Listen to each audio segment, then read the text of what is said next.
In this video, I will show you how to send money from N26 to Wise.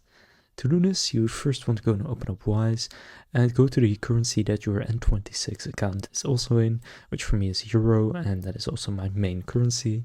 And then click on that currency. And then from there, you will find your IBAN. So just go and click on your IBAN, which you can see right under your balance right here, and then copy your IBAN. Then open up N26 and click on Send Money.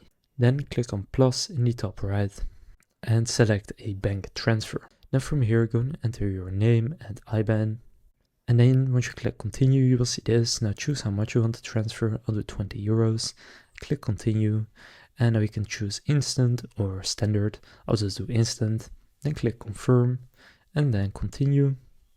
Then enter your confirmation PIN. And now the money has been sent to Wise, although it can take a few minutes for it to show up. So that's how to send money from N26 to Wise. If this video was helpful, please consider leaving a like and subscribing to my channel.